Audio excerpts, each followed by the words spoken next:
아파트 팔아. 민호 결혼자금 마련해야지. 시어머니가 제 12억짜리 아파트를 팔라고 했습니다. 제 이름으로 된 친정아버지께서 돌아가시며 남겨주신 그 아파트를요. 어머니, 이건 제 아버지가... 며느리 재산이 곧 우리 집안 재산 아니야? 시동생 결혼시키는데 뭐가 아까워? 그 순간 남편이 거들었습니다. 여보, 내가 장남인데 민호 결혼하는데 아무것도 안 할 순 없잖아. 우선 급한 대로 처분해서 사용하고 돈 벌어서 다시 장만하면 되잖아, 안 그래? 이럴 때 쓰라고 주신 거지, 장인어른이.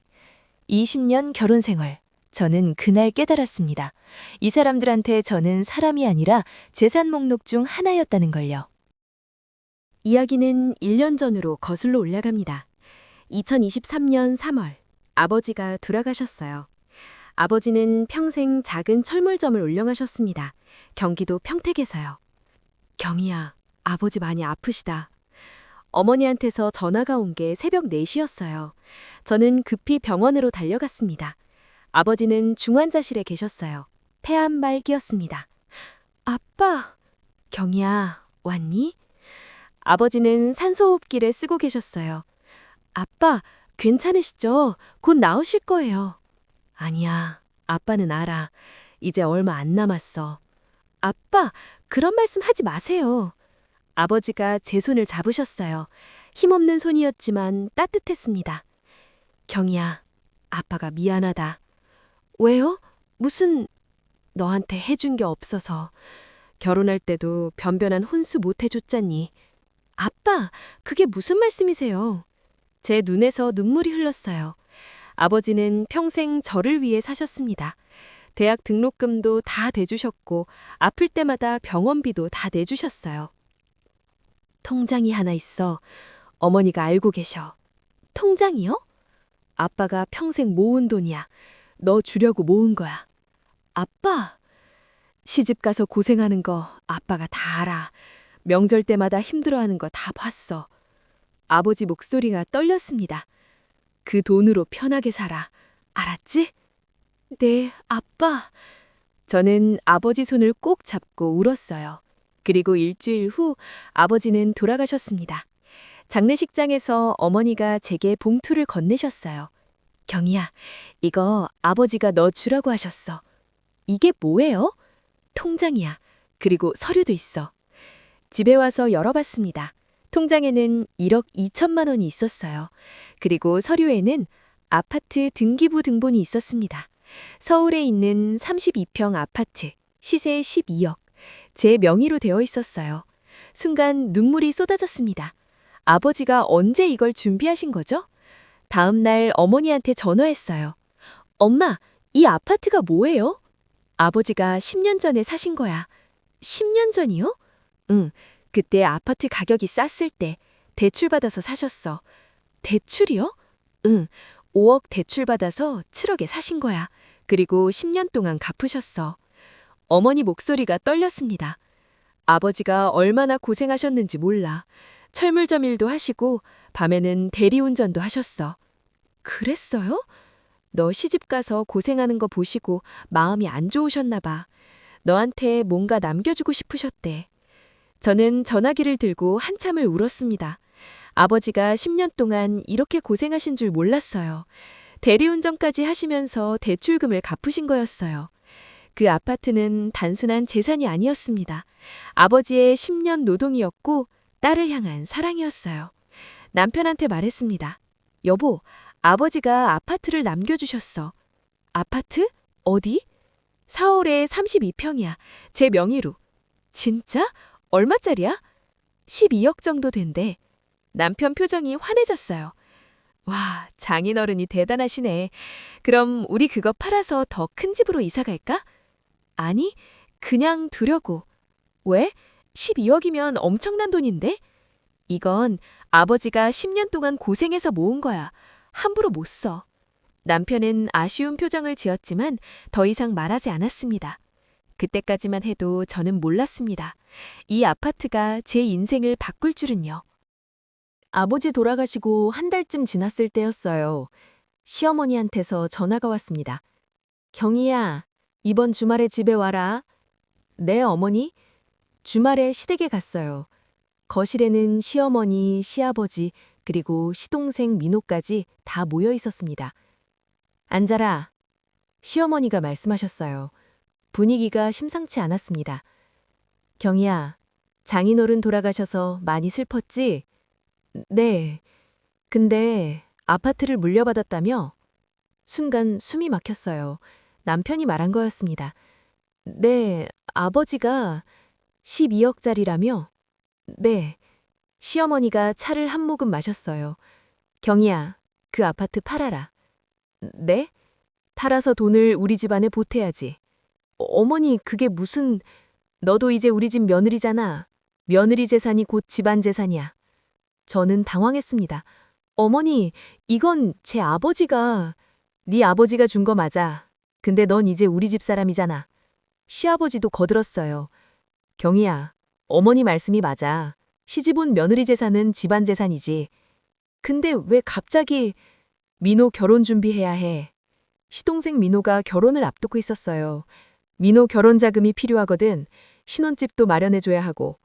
그건 알겠는데... 그러니까 네 아파트 팔아서 민호 도와줘. 제 귀를 의심했습니다. 12억짜리 아파트를 시동생 결혼 자금으로 쓰라고요? 어머니, 그건 제 아버지가 10년 동안 고생해서... 알아. 근데 이제 넌 우리 집 며느리잖아. 집안일 도와야지. 남편을 봤어요. 남편은 고개를 숙이고 있었습니다. 여보, 당신 생각은 어때? 경희야, 어머니 말씀도 일리가 있어. 뭐? 민호 결혼은 우리 집안 대사야. 도와줘야지. 12억을요? 12억 전부는 아니고 일부만. 일부가 얼만데요? 한 5억? 저는 기가 막혔습니다. 5억이 일부래요. 안 돼요. 절대 안 돼. 경희야, 이건 아버지가 10년 동안 대리운전까지 하시면서 모은 거예요. 함부로 못 써. 근데 민호 결혼은 민호가 알아서 하든지 시댁에서 해야죠. 왜 제 돈을 써요? 남편은 더 이상 말하지 않았어요. 하지만 저는 알았습니다. 남편이 시댁 편이라는 걸요. 그 후로 시어머니한테서 전화가 계속 왔어요. 경희야, 생각해 봤니? 어머니 안 된다고 말씀드렸잖아요. 에이, 그렇게 야박하게 굴지 마. 시동생인데. 어머니, 이건 제 아버지. 아이고, 맨날 네 아버지, 네 아버지. 이제 우리 집 며느린데 우리 집 생각 좀 해야지. 전화를 끊었습니다. 근데 다음날 똥 전화가 왔어요. 이번엔 시아버지였습니다. 경희야, 나 아버지야. 네, 아버지. 민호 결혼건 좀 도와줘야 하지 않겠니? 아버지, 저 이미... 경희야, 우리도 너 결혼할 때 도와줬잖아. 네? 전세금 5천만 원 보태줬잖아. 20년 전 일이었습니다. 결혼할 때 전세금이 1억이었는데 저희 부부가 5천만 원밖에 없었어요. 그래서 시댁에서 5천만 원을 빌려주셨죠. 물론 3년 만에 다 갚았습니다. 아버지, 그거 다 갚았잖아요. 갚긴 했지. 근데 우리가 도와준 거잖아. 그러니까 이번엔 네가 민호 도와줘야지. 아버지, 5천만 원하고 5억은 다르잖아요. 금액이 문제가 아니라 마음이지, 마음. 저는 할 말을 잃었습니다. 이 사람들은 정말로 제 아파트를 시동생한테 주려고 하는 거였어요. 그 후로 시댁의 압박은 더 심해졌습니다. 시동생 민호가 직접 전화했어요. 형수님, 저 민호예요. 응, 민호야. 형수님, 제 부탁 하나만 들어주시면 안 될까요? 무슨 부탁? 제가 이번에 결혼하잖아요. 근데 신혼집이 문제예요. 그래? 전세금이 4억인데 저희가 2억밖에 없어요. 형수님 아파트 팔면 되잖아요. 5억만 빌려주시면 안 될까요? 빌려주다니요? 돌려줄 생각도 없으면서요. 민호야, 그건 안 돼. 왜요? 형수님한테는 12억이나 있잖아요. 이건 내 아버지가... 형수님, 저도 형수님 가족이잖아요. 가족끼리 도와야죠. 민호야, 미안하지만 안 돼. 형수님, 진짜 안 되나요? 안 돼. 전화를 끊었어요. 근데 그날 저녁 남편이 화를 내며 들어왔습니다. 당신 민호한테 왜 그렇게 말했어? 뭐? 빌려달라는데 거절을? 당연히 거절하죠. 5억을요? 민호가 얼마나 실망했는지 알아? 나한테 왜 화를 내요? 당신이 너무 야박해. 남편이 소리를 질렀어요. 20년 결혼 생활에서 남편이 저한테 소리 지른 건 처음이었습니다. 야박하다고요? 제 아버지 유산을 맨날 네 아버지, 네 아버지. 이제 좀 우리 집안 생각 좀 해. 우리 집안 생각은 당신이 하세요. 제 아버지 유산까지 끌어들이지 말고요. 당신 지금 뭐 하는 거야? 가족한테 이럴 거야? 가족이요? 제 아버지 유산 빼앗으려는 사람들이 가족이에요? 그날 밤 남편은 저한테 말도 안 걸었습니다. 등을 돌리고 잤어요. 다음 날도 그 다음 날도요. 일주일이 지났습니다. 남편은 여전히 저한테 차가웠어요. 여보, 밥 먹어. 반찬 더 줄까? 됐어. 대화가 끊겼습니다. 20년 동안 이런 적이 없었어요. 그리고 어느 날 밤 남편이 말했습니다. 경희야, 응? 내일 지게 가자. 어디? 우리 집. 부모님이 우리 보자고 하셔. 왜? 그냥 가면 알아. 다음 날 시댁에 갔어요. 거실에는 시댁 식구들이 다 모여 있었습니다. 시어머니, 시아버지, 민호, 그리고 민호 약혼녀까지. 앉아라. 시어머니가 차갑게 말씀하셨어요. 앉았습니다. 시어머니가 입을 열었어요. 경희야, 우리 오늘 마지막으로 얘기하자. 네? 아파트 팔아서 민호 도와줘. 어머니, 그건... 들어. 내 말 다 들어. 시어머니가 소리를 질렀습니다. 저는 입을 다물었어요. 너 우리 집에 시집 온 지 20년 됐어. 20년 동안 우리가 너한테 잘해줬지? 네. 명절 때마다 용돈도 줬고 아플 때 병원비도 줬어. 맞지? 네. 그러면 이제 네가 우리한테 보답할 차례 아니야? 어머니, 보답은 제가 늘... 뭘 했는데? 명절 때 음식 좀 만든 거? 그게 보답이야? 제 가슴이 철렁 내려앉았습니다. 20년 동안 명절 때마다 음식을 만들었어요. 새벽부터 일어나서 전도 부치고 나물도 부치고. 그게 보답이 아니라고요? 어머니, 너 이제 우리 집안 사람이야. 집안 사람이면 집안일에 협조해야지. 근데 이건 제 아버지가...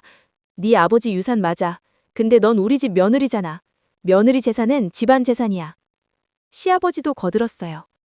경희야, 우리도 네 형편 어려울 때 도와줬어. 이제 네가 도와줄 차례지. 민호도 끼어들었습니다. 형수님, 저 정말 형수님밖에 없어요. 제발 도와주세요. 민호 약혼녀도 말했어요. 형님, 저희 정말 간절해요. 제발요. 모두가 저를 압박했습니다. 남편을 봤어요. 남편은 고개를 돌리고 있었습니다. 여보, 당신 생각은? 남편이 천천히 고개를 돌렸어요. 경희야, 5억만 도와주자. 뭐? 우리한테 12억이 있잖아. 5억 주고 7억 남으면 충분해. 당신 지금 진심이에요? 가족이잖아. 가족 좀 도와주자. 그 순간 깨달았습니다. 이 사람들 전부가 한편이고 저는 혼자라는 걸요. 집에 돌아오는 차 안. 저는 한마디도 하지 않았어요. 경희야, 응? 화났어? 응. 경희야, 이해해줘. 민호가 정말 어려운 처지야. 응? 5억만 주면 돼. 우리한테 7억이 남잖아. 7억이 내 거예요. 우리 거 아니에요. 뭐? 제 명의 아파트예요. 제 아버지가 주신 거고요. 당신 지금 뭐라고 한 거야? 내 거라고요. 당신이랑 상관없어요. 남편의 얼굴이 굳었어요. 당신 지금 나를 남으로 보는 거야? 남으로 본 건 당신이잖아요. 제 아버지 유산을 시동생한테 주라고 하는 게 부부예요? 그건 20년 살면서 당신이 저를 어떻게 생각하는지 오늘 알았어요. 경희야, 저는 당신한테 그냥 시댁 식구 중 하나였던 거죠. 아내가 아니라. 차를 세웠습니다. 집 앞이었어요. 저는 차에서 내렸습니다. 경희야, 대화 좀 하자. 할 말 없어요. 집에 들어가서 방문을 닫았어요. 그날 밤 저는 잠을 이룰 수 없었습니다. 이혼해야 하나? 그 생각이 머릿속을 떠나지 않았어요. 20년을 함께 산 사람인데 이렇게 끝내야 하나? 하지만 다른 방법이 없었습니다. 제 아버지 유산을 지키려면요. 다음 날 법률사무소를 찾아갔어요. 변호사님, 상담받고 싶습니다. 무슨 일이신가요? 모든 걸 설명했습니다. 아버지 유산, 시댁의 요구, 남편의 태도. 변호사는 고개를 끄덕였어요. 부인 명의 아파트는 부인 단독 재산입니다. 정말요? 네, 결혼 전 재산이 아니라 상속받은 재산이니까요. 남편이 권리가 없어요. 그럼 이혼해도 재산 분할 대상이 아닙니다. 부인 것이에요. 그 말에 마음이 편해졌어요. 이혼 준비하시는 거예요? 네. 그럼 서류 준비해 드릴게요. 집에 돌아왔을 때 남편이 기다리고 있었습니다. 어디 갔다 와? 병원. 무슨 병원? 그냥 건강검진. 거짓말이었습니다. 하지만 아직 말할 때가 아니었어요. 며칠 후 변호사한테서 연락이 왔어요. 부인, 서류 준비됐습니다. 오셔서 검토하세요. 네, 알겠습니다. 법률사무소에 가서 서류를 받았습니다. 이혼 소송 서류였어요. 이걸 남편분한테 주시면 됩니다. 네. 그리고 부인 아파트는 절대 건드릴 수 없으니 안심하세요. 고맙습니다. 집에 돌아왔어요. 서류를 가방에 넣어두었습니다. 아직 줄 때가 아니었으니까요. 일주일 후 시어머니한테서 또 전화가 왔습니다. 경희야, 이번 주말에 와. 네? 주말에 시댁에 갔어요. 이번에는 손님이 더 있었습니다. 부동산 중개인이었어요. 이분이 누구세요? 아, 이분은 부동산 사장님이야. 시어머니가 웃으며 말했어요. 경희 아파트 시세 알아보러 오셨어. 네? 네 아파트 12억짜리라며? 정확한 시세 알아봐야지. 제 동의도 없이 부동산 사장을 불렀어요. 어머니, 제가 언제 팔겠다고. 에이, 팔 거잖아. 빨리 알아보자. 부동산 사장이 말했습니다. 강남 32평이면 지금 시세가 12억 5천 정도 됩니다. 오, 12억 5천. 생각보다 많네. 시어머니가 기뻐했어요. 그럼 5억 주고도 7억 5천 남네. 경희야, 이 정도면 충분하잖아. 어머니, 저 안 판다고 했잖아요. 왜 자꾸 그래? 시동생 결혼 도와주는 게 뭐가 어때? 이건 제 아버지가... 내 아버지, 내 아버지. 맨날 네 아버지 얘기만 하네. 시어머니가 소리를 질렀어요. 이제 넌 우리 집 사람이야. 우리 집 일에 협조해야지. 어머니, 협조랑 제 재산을 빼앗는 건 달라요. 빼앗아? 지금 내가 뭘 빼앗는다는 거야? 5억을 요구하시잖아요. 요구가 아니라 부탁이지. 가족이 부탁하는데 왜 이렇게 야박해? 시아버지도 끼어들었어요. 경희야, 어머니 말씀이 맞아. 너무 자기 것만 챙기지 마. 제 것을 제가 챙기는 게 잘못인가요? 가족이면 나눠야지. 민호도 소리쳤습니다. 형수님, 저 정말 절박해요. 제발 도와주세요. 모두가 저를 압박했어요. 남편을 봤습니다. 남편은 여전히 침묵하고 있었어요. 여보, 당신은 아무 말도 안 해요? 남편이 천천히 입을 열었습니다. 경희야, 5억만 주자. 응? 안 돼요. 왜 이렇게 고집을 피워? 고집이요? 제 아버지 유산을 지키는 게 고집이에요? 가족인데 좀 나눴으면 어때? 나누는 게 5억이에요? 거의 반이에요. 그래도 7억 5천이 남잖아. 그 순간 시어머니가 벌떡 일어났어요. 이 집 안 나가. 네? 당장 나가. 너 같은 며느리 필요 없어. 어머니, 이혼해. 이혼하라고. 시어머니가 소리를 질렀습니다. 우리 아들한테 아까운 여자야. 12억 있으면서 5억도 안 내는 게 무슨 며느리야. 어머니, 닥쳐. 말하지 마. 시어머니가 제 팔을 잡아챘어요. 당장 나가. 나가라고. 어머니. 시어머니가 저를 밀쳤습니다. 저는 균형을 잃고 바닥에 넘어졌어요. 경희야. 남편이 놀라서 저를 일으켰습니다. 어머니, 이러시면 안 되죠. 닥쳐. 넌 왜 아내 편만 들어. 어머니, 이혼해. 당장 이혼하라고. 저는 남편 손을 뿌리쳤어요. 그리고 가방을 들었습니다. 알겠어요. 뭐? 이혼할게요. 거실이 조용해졌어요. 가방에서 서류를 꺼냈습니다. 이혼 서류였어요. 이거 이혼 서류예요. 남편한테 건넸습니다. 경희야, 이게 뭐야? 보면 알아요. 변호사 통해서 연락할게요. 경희야! 뒤도 돌아보지 않고 나왔어요. 시어머니 소리가 들렸습니다. 가! 다시는 오지 마! 택시를 탔습니다. 어디로 가시겠어요? 친정요. 택시는 출발했어요. 창밖을 보며 생각했습니다. 20년이 이렇게 끝나는구나. 눈물이 흘렀지만 후회는 없었어요. 한 달 후 이혼 재판이 시작됐습니다. 남편 측 변호사가 주장했어요. 아내가 가진 12억 아파트, 이것도 재산 분할 대상입니다. 안 됩니다. 우리 변호사가 반박했어요. 이 아파트는 아내가 상속받은 재산입니다. 재산 분할 대상이 아닙니다. 판사가 물었습니다. 상속 시기가 언제입니까? 1년 전입니다. 결혼 후 상속받았습니다. 그럼 재산 분할 대상 아닙니까? 아닙니다. 상속받은 재산은 고유재산입니다. 변호사가 판례를 제출했어요. 판사는 검토했습니다. 인정합니다. 아파트는 재산 분할 대상에서 제외합니다. 남편 얼굴이 하얗게 질렸어요. 시어머니가 소리쳤습니다. 말도 안 돼! 며느리 재산은 집안 재산이에요! 방청객은 조용히 하십시오. 판사가 경고했습니다. 재판은 계속됐어요. 그 후의 재산은 반반 분할합니다. 우리 집은 전세였고 예금은 5천만 원 정도. 각자 2,500씩 가져가는 걸로 끝났어요. 재판이 끝났습니다. 남편이 다가왔어요. 경희야, 할 말 없어요. 미안해. 내가 잘못했어. 이제 늦었어요. 경희야, 다시 시작하자. 응? 안 돼요. 제발. 당신은 저를 사랑으로 안 봤어요. 재산으로 봤죠. 남편은 더 이상 말하지 못했어요. 저는 법원을 나왔습니다. 지금은 2025년 1월입니다. 저는 12억 아파트를 지켰어요. 그리고 작은 카페를 열었습니다. 아파트 일부를 담보로 대출받아서요. 경인의 카페. 혼자 운영하는 작은 공간이지만 행복해요. 남편은 재혼했대요. 듣자 하니 시댁이 소개해준 여자래요. 민호는 결혼을 미뤘답니다. 돈이 없어서요. 시어머니는 제게 전화했어요. 경희야, 그때 내가 잘못했다. 네. 다시 돌아올 수 없니? 안 돼요, 어머니. 제발. 전 이제 행복해요. 어머니도 행복하세요. 전화를 끊었습니다. 여러분, 아무리 가족이라도 내 것은 내 것입니다. 지키세요. 오늘 이야기 들어주셔서 감사합니다.